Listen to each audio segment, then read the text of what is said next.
Bonjour amis traders, comment allez-vous? Bienvenue dans cette nouvelle vidéo. Ça faisait un moment qu'on n'a pas fait de vidéo, on revient. Je vais vous donner un résumé des plans du jour que je vous ai envoyés pour le mois de juin. 1023 pips de collectés au total. On passe derrière mes écrans, c'est parti.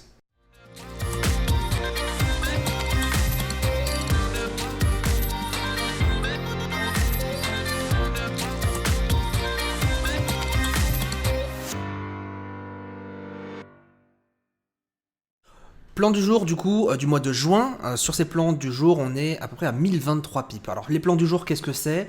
Ils sont envoyés tous les matins sur le chat Discord. Discord c'est quoi? C'est une application un peu comme Telegram mais en mieux qui nous permet en fait de discuter vocalement. Le plan du jour se décompose en 4 parties principales. Une première partie qui va être sur les annonces économiques et les statistiques de la veille, un petit récap des marchés. Deuxième partie donc la macroéconomie, je vais vous poster quelques articles, on va débriefer ensemble de l'humeur et prendre la température des marchés. Troisième partie, nous aurons ensuite l'analyse technique, le DO, le DAX ainsi que les marchés Forex à potentiel. Et pour finir, une conclusion sur mon style de trading, sur quel type de trading je vais adopter aujourd'hui, si je vais trader ou pas, tout simplement. Pour prendre quelques exemples, on ne va pas détailler tous les marchés Forex, on ne va pas détailler tous les plans du jour que je vous ai envoyés, mais on va prendre quelques exemples, notamment l'USD-Yen, l'USD-CHF, du DO et du DAX, qui ont contribué en grande partie à ces bénéfices. Pour commencer, l'USD-Yen. Alors l'USD-Yen a été extrêmement intéressant, surtout sur un marché pareil. L'USD-Yen qui se situe juste là, il a cette particularité d'avoir des mouvements francs, mais avant d'avoir des mouvements en fait qui vont complètement ranger sur une totalité de journée, voire même sur quelques jours, voire même encore une fois sur une semaine complète. Le marché de l'USD-Yen, je l'avais identifié ici, c'était donc, on le voit, le 11 juin. On va prendre la journée, le 11 juin c'était là, et je vous avais identifié l'USD-Yen à partir de 107 859, qui était à mon sens un niveau technique important. Vous le voyez, on avait triple rebond sur ce support majeur, le biais était clairement baissier, vous voyez qu'on a une tendance clairement baissière. J'avais déjà envoyé des plans du jour sur les mois précédents sur l'USD-Yen, c'était une paire qui était à trader forcément à la baisse, et ce plan du jour a été en fait validé, le scénario baissier a été validé quelques jours après, il a été validé donc le 20. Le 20, nous avons pu le trader, c'était dans la journée. À 9h du matin, nous avons pris le pullback, on a shorté l'USD-Yen et 52 pips de gains en potentiel. Deuxième marché qui était aussi fort intéressant, qui était dans la même lignée et dans le même style de l'USD-Yen, c'est l'USD-CHF. Je sais que beaucoup d'entre vous tradent l'USD-CHF, même élément, on avait un double bottom qui soutenait le marché, mais bon, comme d'habitude, dans un mouvement clairement baissier. Alors la tendance n'était pas baissière, la tendance est neutre sur l'USD-CHF, comme le veut le CHF de base, mais j'ai voulu en fait profiter de cette baisse du marché du dollar à l'instant T, qui était aussi fortement impacté toujours par le début de la guerre commerciale, en tout cas l'augmentation des conflits de la guerre commerciale entre la Chine et les États-Unis, notamment via les tweets de Trump, et ça m'a permis donc de déclencher un start baissier. Le 20 aussi, donc à peu près entre 11h et midi, on déclenche une vente et le gain 50 pips à la baisse. Ça, ce sont deux plans du jour qui, pour moi, relativement sont simples, mais qui offrent une probabilité de gain assez importante et qui permettent de se sécuriser et d'avoir un gain plutôt stable et sans grand stress puisque c'est parti en ligne droite, c'est-à-dire qu'on a zéro drawdown, c'est-à-dire que le marché n'a pas été plus haut que notre point de short, on est parti directement à la baisse et au moment de la vente, eh bien, le marché n'a fait que baisser jusqu'à l'objectif.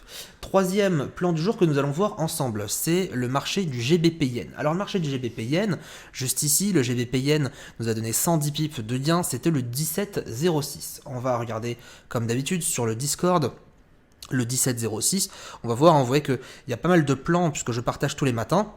Le GBP Yen a été proposé ici parmi 5 marchés, toujours l'USD Yen, vous le voyez, toujours l'USD CHF, avec leurs TP respectifs, 107,32 et 0,9806, eh bien on avait le GBP Yen que j'ai donné, et au moment où j'ai publié le plan du jour, eh bien le scénario s'est validé en même temps, avec un TP à 135,42, on pourra voir donc 135,42, on va le noter à la main, 135,42, c'était au plus bas du marché, c'est ça qui est extrêmement intéressant.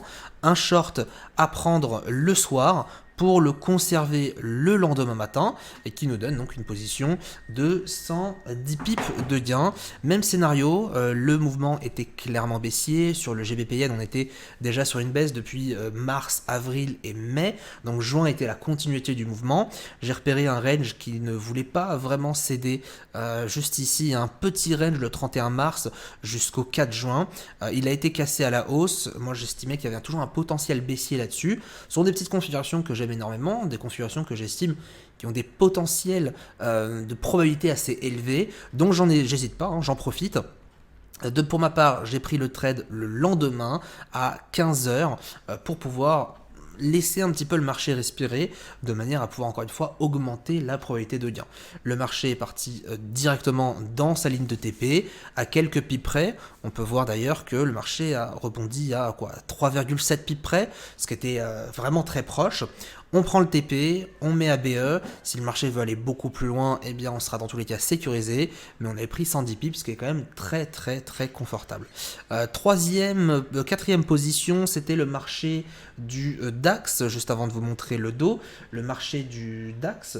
Non, on va faire le dos. On va faire le dos juste avant. Le marché du dos ici qui a été publié juste là, le 27, qui nous offrait 80 pips de gain. Alors comment on pouvait prendre 80 pips de gain sur le dos? C'était une configuration qui était extrêmement intéressante aussi. Je vous ai dit c'est le 27, on va aller sur les plans du jour du 27. Là où le dos m'a intéressé énormément, c'est qu'on était dans une configuration de double range. En fait on avait un range dans un range, mais le petit range était dans la partie supérieure, et c'est ça qui était pas mal. Le 25, j'avais commencé déjà à identifier ce plan, et c'est le 27 qu'il a été vraiment confirmé, donc le 26 ici, et le 27 juste là, vous avez pu le voir ici, le dos avait déjà été confirmé. C'était en fait un haut de range qui m'intéressait énormément. C'était le plan du 18, autant pour moi, 150 pips de gain, haut de range 240, on va revenir ici. C'était donc, parce que le dos aussi a été validé le 27, il y avait beaucoup de choses à faire sur les indices au mois de juin. Fin juin, les indices étaient explosifs, vous l'avez remarqué, il y a eu des plus hauts historiques, c'était vraiment impeccable. On avait vraiment des fusées de tous les sens. C'était le 18, c'était juste ici, le voilà, le dos. Le dos, 26 240 sur son haut de range, et on avait cette configuration très particulière. Vous voyez ici, on avait un range en H4.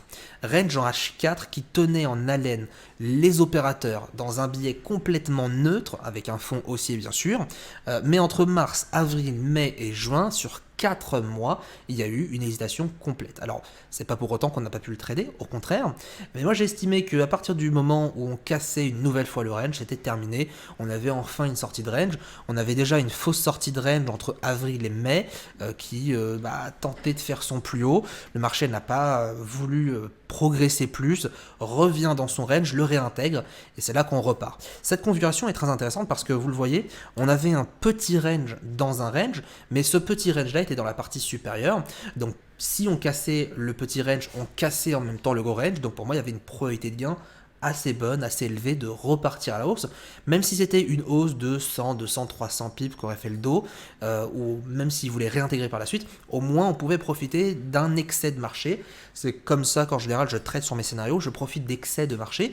Après si on a ce qu'on appelle l'effet élastique, donc le fait que le marché progresse assez rapidement dans un sens et reparte dans l'autre, et bien dans tous les cas on se sécurise, on met donc ce qu'on appelle la BE, le point d'entrée sur le stop loss sur le point d'entrée, et on peut profiter d'une sécurité absolue. Donc sur ce plan du jour, juste ici, on va lire donc le commentaire que je vous ai indiqué. On évolue entre donc 25 930 et 26 240, pas de flux. On attend toujours une sortie de cette consolidation pour pouvoir intervenir en intraday. C'était le cas. En attendant, j'ai fait du scalp uniquement et je n'anticipe pas du tout. Donc je vous ai partagé dans un premier temps ma vision intraday simpliste sur un graphique H1, puis ensuite en M5, toutes les zones que je peux avoir pour les prises de bénéfices potentiels. Sur ce, donc, le start haussier validé à 26 240. On le voit ici, 26 240, ça a été validé le mardi 18 juin à 13h. C'est à ce moment-là qu'on a payé le dos, on l'a acheté et on a été jusqu'à l'objectif. L'objectif, c'était quoi ? On revient dessus, l'objectif, la résistance clé est 530 et 530, on le voit ici, c'est dans ma zone, hein, zone gap 515, 541, oui parce qu'il y avait un gap à ce niveau-là qui était intéressant à jouer. Je prends le trade, je le clôture, même scénario, et c'est là où quand vous voulez faire des scénarios intéressants, c'est qu'il faut profiter d'un excès de marché. C'est qu'on voit clairement que la zone d'accumulation qu'on a fait sur le petit range, eh bien, allait libérer du flux. Et donc, on allait profiter d'une position qui n'avait pas de drawdown. Encore une fois, qui n'allait pas, en fait, hésiter sur notre zone, notre point d'entrée. Souvent, quand vous prenez un trade, peut-être que votre marché a tendance à l'achat, revenir un peu vers le bas pour repartir à la hausse. Là, ce n'était pas le cas. Le marché explose à la hausse. Pas de drawdown, donc pas de perte maximale à l'instant T, et on valide le trade. Le trade a été validé en moins de, donc c'était entre 13h et 17h, donc en moins de 3-4 heures, le trade a été directement vers l'objectif, et c'est ça qui est encore une fois très intéressant, parce que ce sont des positions express. Quand on a des positions express, ça nous permet de pas stresser, moins stresser du moins, de pouvoir prendre des gros objectifs, de prendre des grosses positions, d'avoir des stop loss assez serrés. Je ne vous ai pas mentionné les stop loss sur les plans du jour, je vous les mentionne habituellement lorsqu'on prend position, je conseille 20, 30, 40 pips. Sur le dos, c'est entre 30 et 40 pips maximum de stop loss. Donc 30 pips, imaginons, de stop loss sur une position à 150, clairement ça fait plaisir, ça vous fait des bons ratios, ça vous fait des ratios de 5, 1% d'investi sur une position pareille et 5% de gagné, ce qui est quand même énorme et ce qui permet vraiment de profiter d'un biais assez important. Donc on le voit encore une fois, cassure enfin du range à la hausse, on vient chercher, c'était 532, donc il y avait 290 pips à prendre et j'ai préféré vous donner bien sûr la position réelle, c'est-à-dire que on a quand même des prises de bénéfices qui se font. Je ne vais pas vous noter 300 pips parce que effectivement prendre 300 pips en one shot, c'est-à-dire d'un coup, c'est possible, mais ce n'est pas donné à tout le monde de manière psychologique. C'est dur de tenir un trade qui fait 300 pips d'un coup. Donc j'ai préféré vous dire voilà, on fractionne le trade, on prend des bénéfices à quelques endroits. On a pris deux prises de bénéfices. On a pris 50% ici sur la zone 26 380 et 50% des autres bénéfices ici sur la zone donc 26 530. Ce qui nous fait bien sûr une position qui est divisée en deux. Si vraiment vous voulez profiter, et c'est ça l'intérêt des plans du jour, c'est que si vous avez une psychologie en béton, que vous avez tradé déjà depuis un petit temps, que vous êtes habitué à tenir ce genre de trade intraday, intra-swing limite, et bien à partir de là, vous pouvez prendre le potentiel maximum, vous sécurisez sur vos plans et profiter donc de 300 pips. Encore une fois, je n'ai pas préféré mentionner donc les 300 pips ici, j'ai préféré prendre 150 pips pour rester sur quelque chose de réaliste. Les 300 pips étaient faisables et c'est ça qui est intéressant. Maintenant, dans tous les cas, on se sécurise à 100%.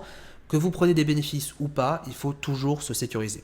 Dernier plan du jour sur le DAX qu'on va regarder ensemble, c'était le 28 juin pour terminer le mois. 50 pips de gain, on va le voir tout de suite.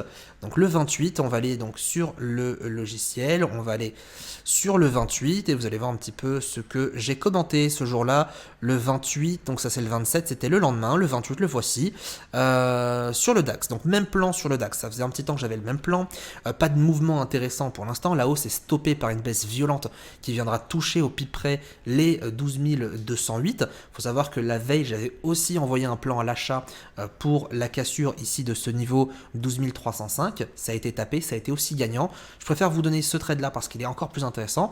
Je conserve aussi les mêmes plans, mais prudence bien sûr sur les achats. On va aller donc sur le DAX. Et sur le DAX, voilà le niveau sur lequel j'ai voulu me positionner. 305 pour aller chercher 355. Au moment où j'ai écrit ce plan du jour, il était entre 7 et 8 heures. Ça a été validé dès 9h à l'open cash des marchés. Vous pouvez voir pourquoi ce niveau, parce que regardez, on a une résistance qui devient support, qui devient résistance à nouveau. Je me suis dit bon, à la cassure, le potentiel est important. La veille, juste ici, je vous ai partagé aussi la cassure une nouvelle fois de ce niveau. Je vous ai partagé en fait le même plan. Le même plan était possible. À la différence, c'est que je vous ai partagé aussi une zone de prise de bénéfice qui était juste ici. C'est-à-dire que je vous ai dit, voilà, mon objectif c'est cassure 305, les noirs, pour aller chercher la zone 355, la ligne rouge. Par contre, si on vient buter sur 330, on se sécurisera et on prendra des bénéfices au cas où le marché vient se retourner. Ça a été le cas. Je vous ai envoyé donc le 8, ici un achat, je l'ai fait, on était encore en live, c'était jeudi, on était en live, je l'ai fait, j'ai sécurisé, le marché se retourne, tant pis, hein, mon stop loss est sur mon point d'entrée, c'est pas très grave. Et le lendemain matin, eh bien, à 9 h une nouvelle fois, on revalide les 305, on prend le trade, première prise de bénéfice bien sûr à 330 et deuxième prise de bénéfice à 355 qui enfin valide notre plan. On le voyait hein, au niveau de la conclusion, je disais clairement on ne sait pas à quoi s'attendre sur les marchés. C'est vrai qu'on était dans un mouvement assez hésitant. J'ai remonté les dates du G20 depuis 2016. Sur les 3 dernières années, le marché n'a pas bougé de plus de 40 pips. En fait, pourquoi je parle de ça? C'est parce que on ne savait pas à quoi s'attendre. C'était le G20, hein, la G20, réunion des 20 plus grands chefs d'État à Osaka au Japon et en général c'est vrai que ça donne naissance à des impulsions assez importantes et lorsqu'on ne sait pas ce qui va se passer, lorsqu'on ne sait pas à quoi s'attendre, moi ce que je fais c'est que je reviens des années en arrière et je fais des petites statistiques sur à quoi m'attendre dans les prochains jours. On s'était attendu finalement que sur les prochains jours la statistique eh bien, nous donnait à peu près 40 pips maximum de fluctuation le jeudi et le jeudi juste ici, ça n'a pas été complètement faux. On a eu donc ici 35 pips à la baisse et à la clôture 50 pips à la vente. Donc c'était pas non plus un biais énorme, mais c'était quand même un biais qui nous permettait de nous dire ok, j'ai cette information là, je vais trader avec prudence, je vais pas trop tarder dans mes plans, je vais pas trop tarder dans mes trades, je vais pas jouer le héros surtout, je vais pas tenter d'avoir des positions qui vont faire 100, 200, 300 pips et ainsi de suite. Mais encore une fois, même chose, le drawdown a été quasiment nul, c'est-à-dire que le drawdown n'a quasiment même pas été présent. Le marché valide ses 306, va sur son TP et on n'en parle plus. Le dimanche, eh bien, on a eu la fin du G20, donc c'était vendredi et samedi. Dimanche, on a quelques tweets de Trump, quelques nouvelles qu'apparemment il y aurait une trêve dans la guerre commerciale, ce qui au moment où je tourne la vidéo n'est pas plus vraiment le cas. Le marché lundi matin, gap à la hausse, énorme à la hausse. Pour ceux qui étaient à l'achat, c'était un pur bonheur. Alors ce que j'ai conseillé bien sûr, c'est avant de partir en vacances ou avant de partir en week-end, clôturer vos bénéfices, peu importe ce qui se passe, vaut mieux se sécuriser plutôt que de prendre un gap. Dans cette configuration-là, tant mieux pour vous si vous étiez à l'achat.